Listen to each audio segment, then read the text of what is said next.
In today's video, I'm going to be showing you 5 underrated plugins in Logic that you should be using. All the plugins in this video are stock plugins, so if you have Logic Pro X, you have these plugins at your disposal. I'm going to be going through all 5 of them, giving a quick demonstration on how they work and why you should be using them. My name is Joe Gorgi from JG Music, the YouTube channel for songwriters, producers and artists wanting to refine their craft and make music and learn how to make music. And that's why if you're watching this video right now and one of them applies to you, I highly recommend that you hit that subscribe button because I'm always uploading new tutorials every week.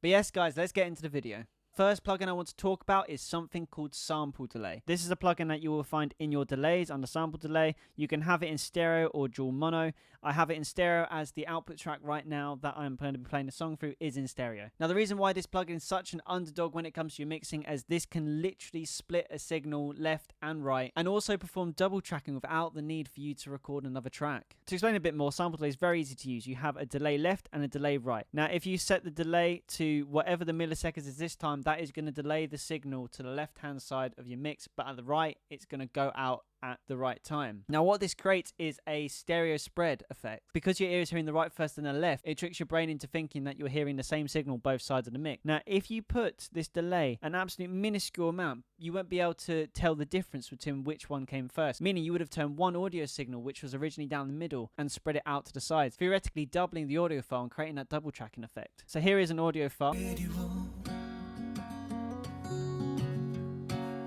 You say don't take it there. Did you notice how when I had the sample delay applied, everything was shifted to the sides of the mix, leaving a lovely gap in the middle of the mix? This is something that can be really great for backing vocals, so you can record 4 vocals, then put this sample delay on all of them, have half of them sample delay to the left and the other half to the right. You theoretically doubled your backing vocals, not only saving you time, but also thickening up that sound. And that's why the sample delay is such a great plugin to have. The next plugins I want to talk about are the vintage EQs. Where you can find these, if you go into your EQs and then go onto vintage EQ collection, you'll notice that you have 3 EQs which are all emulation of EQs out there in the industry. You have a graphic EQ, which is this one here.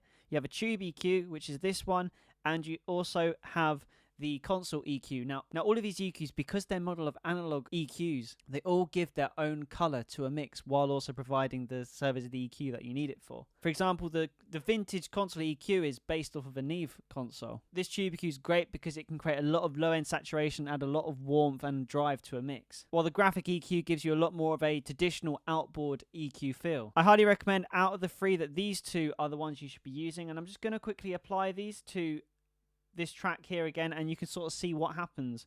Firstly, we'll go play around with the console EQ. You walking away, I can't give up on what I'm too afraid to say. When we feel so natural,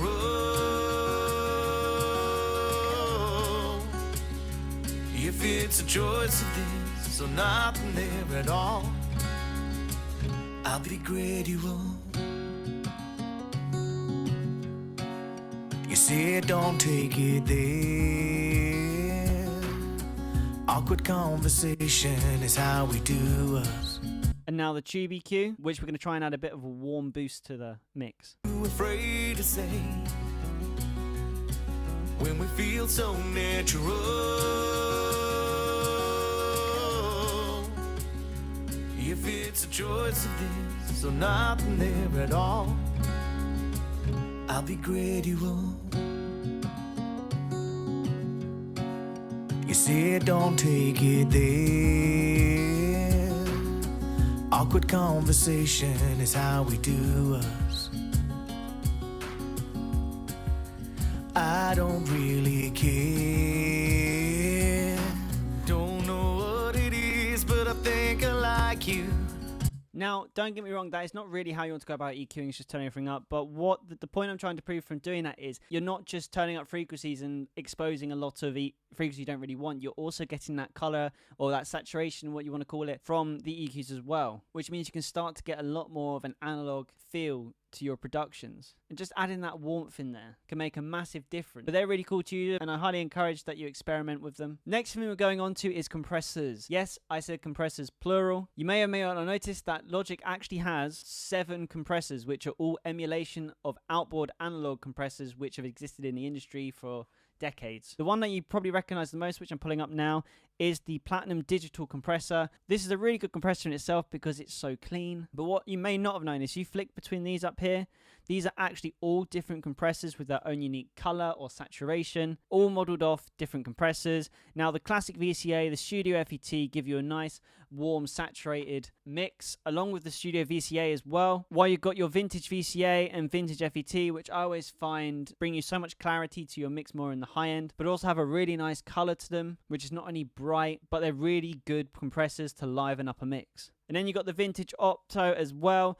which again is a really clean-cut compressor, which is actually really good as well for overdriving and overcompressing if that's your sort of thing as well, because it has a really nice warm distorted sound as well, which the actual analog outboard is notorious for. So I could go through all these plugins one by one and demonstrate their color, but I also highly recommend that you actually experiment this for yourself. Go use the compressors on maybe an audio recording that you already had a compressor on, change the compressors up and see what happens when you change them up and adjust all the settings. But I promise you in no time you'll have certain compressors for certain instruments and certain parts of mixing. Now the next plugin I want to talk about is, I think, one of the best in the industry for its type. It's the Space Designer, Logic's reverb library, and I'm telling you, I have a lot of different reverbs from a lot of different software, and this one, the reason why this is so good is because of the variety you've got. You've got large spaces, which all goes into rooms, halls, plates, springs, indoor, outdoor, and warp spaces, all the way down to medium, small, and you have the same categories for all of them. Literally, if you cannot find the reverb sound that you want in here, then I don't think you know what reverb sound you want. It's really good how you can very easily balance the dry to wet signal. The dry signal being the actual signal that's going in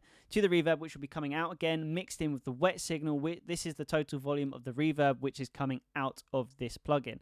You've also got an output EQ, which is dead handy, so you can actually mix the EQ inside the reverb instead of having to add a channel EQ on the outside, so you can get the reverb sounding how you want before it's even left the plugin. And there's also some filter envelopes and volume envelopes, so you can manipulate the sound even more and adjust the pre-delay as well as the length and the spread. This is an awfully versatile reverb, and it's definitely a top tier reverb plugin if you're comparing it to other plugins in the industry that are for reverb. Big statement, but I'd be very surprised if you have Logic and you don't use Space Design already. Some of you may use Silververb or Chromaverb, which are okay, but you do not get that ability to experiment and manipulate the reverb quite like you do with Space Designer. And the last thing I want to talk about is something called Remix FX. Now, a lot of people might think this is a bit more of a tacky plugin, maybe more for your DJs, but there is something you can do with this plugin to make your production so much more interesting, and I'm going to show you what that is right now. So I've drawn up this track, as you've heard before in this video. So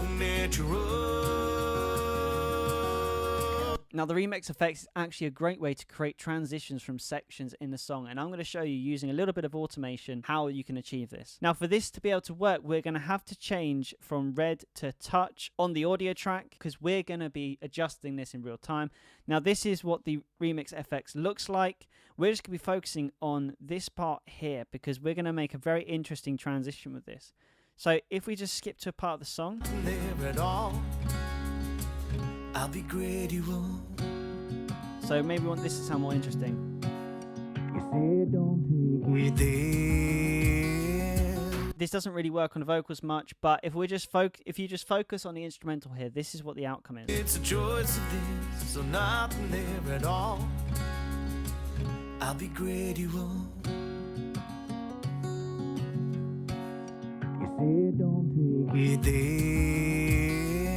Now, for something like a pop song where you really want to try and make a distinct difference between the pre-chorus and the chorus, something with a lot of energy, this is something that's really good for doing that with. Now, don't get me wrong, this is maybe the wrong song to do it on, but I wanted to demonstrate the effect that this actually does. So if you ever want to go for that sort of low pass effect in the chorus, this is actually the easiest way to do it, because on the channel EQ, you have to normally set that actual frequency band on before you can actually do the adjustment, and it could be a bit of a faff, but being able to do it so easily and effortlessly with the remix effects is a really good way to add a lot more development and structure to your productions in a very easy way. So yes, guys, that was 5 plugins in Logic, which I think are very underrated and you should be using in your productions as stock plugins if you're not already. If you enjoyed this video, guys, again, hit that subscribe button. It's the best way to support this channel and any future videos I do to do with Logic and music producing or songwriting. And also comment below if there's any other plugins in Logic that you have any other questions about, and I'll be happy to do a video on them as well. But thank you for watching, guys. I really hope you enjoyed this video, and I will see you in the next one.